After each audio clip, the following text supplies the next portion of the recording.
Hey there YouTubers, today I'm going to make my semi-famous Chex Mix.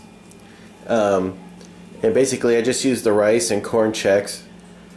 I don't use the wheat Chex because for me they just get too done. What makes my Chex Mix a little better than I think a lot of Chex Mixes is I just really use the things that I super like, and I don't put things in just to fill it up, just to add space to it. So, which actually is what the Chex is. No one actually likes the Chex. I don't actually use that much Chex in my Chex Mix. So, besides the Chex, I like to use the pita chips, goldfish, pretzel thins. I also have the pretzel goldfish.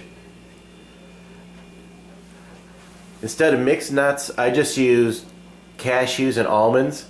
I usually like to use the smoked almonds, but these were already here, so there you have it. Sesame sticks are delicious in there. These are hot Cajun corn sticks. They're a little spicy. I usually go pretty thin with those, but they're just kind of nice in there. I like to use the roasted garlic rye chips.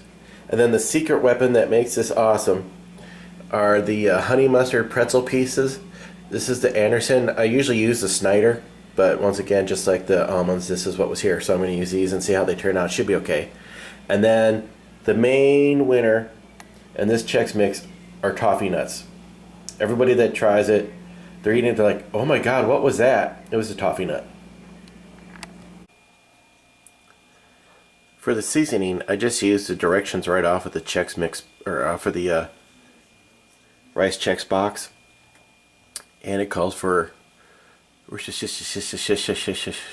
that stuff, and seasoned salt, onion powder, and garlic powder, and that just goes into some butter that I have melting. It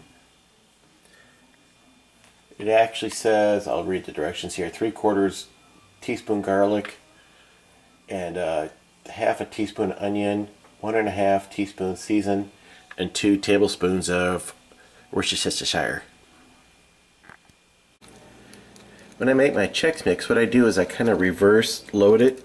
So what I want to have happen is the things that need less flavor added to them go on the bottom of the pan, and then I work my way up to the top so that the Chex are on top. So I'm going to use these pretzels first because I don't need them to absorb flavor, and then a couple other things. Anyhow, I'm going to get it started and come back. The other thing I do is I don't use whole pieces in here, so I'll just snap it and let it go because the whole piece is too big, and when you have to stir this, you don't want to be trying to stir a whole pretzel or pita chip or anything like that. They just won't stir. So basically what I'm doing, I'm just making enough to cover the bottom of a pan. I'm just making a little layer across these, and then I'm just going to keep building it up, kind of like if you've ever seen like a 7-layer dip or something like that. That's kind of the effect, but it'll get stirred up. It won't be layered at the end. So what I got in there right now is the pretzels, wheat thins, these mini Triscuits, which are pretty nifty because they're already small, and then I'm just going to put a dusting, again, you know, a thin layer of my Chex cereal on top, and then I'm going to apply my butter sauce to it, and I'm going to go ahead and then I'll put that in the oven, and then I got the oven at 200, and I'm going to, at 15 minutes, I'm going to pull it out, stir everything up, stick it back in the oven, and I do that 4 times. Now the first 2 times I'm just going to have the stuff you see right here in there, and then I'm going to start adding other things to it, things that don't need the flavor that I get off the Worcestershire sauce and the butter. Okay, this is my sauce I'm putting on it. The tricky part is there's a lot of solids in here that aren't dissolving, so you have to stir it frequently, and I'm just going to take a spoonful at a time, just this much, and put it over, drizzle it over one pan, and then just go back and forth until it's all gone. So just a little bit over each pan, and I'll come back and do them all. And I will tell you from experience, it always seems like it's not enough that you're putting over the top, and yet it always is. So if you're making this and you're like, wow, that wasn't enough, it's going to thin out, and when you stir it, it's just going to spread everywhere. It's going to be wonderful. Okay, I've done 2 stirs, and now I'm going to start adding things that don't need as much of the Worcestershire flavor. So I'm going to start putting in these Cajun sticks, and I'm going to put in my sesame sticks, and I'm going to add in what are these, goldfish, things like that. And I'm going to put in a layer of nuts in, and then stir it up and stick her back in the oven.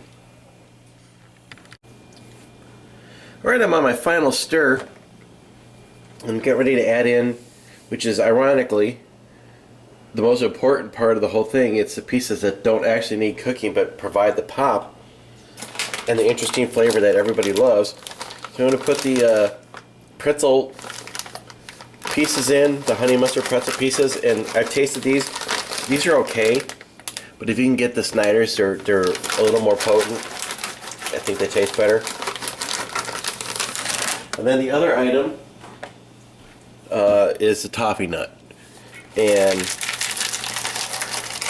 I put these in late because I don't want the toffee to melt too much. But if they get a little gooey with the other stuff, that's good. And I'm going to stir these up, put them back in, and when I pull them out, it'll be done. So this is the finished product, and as you can tell, it makes quite a bit. It's going to last a while. And what's handy are these little cans right here. They're super awesome just to give somebody. And really, one of those that's like a day's worth, because once you start eating this, you cannot stop. But anyhow, hope you like this video, and you'll be making the best Chex Mix you ever had. Thanks for watching.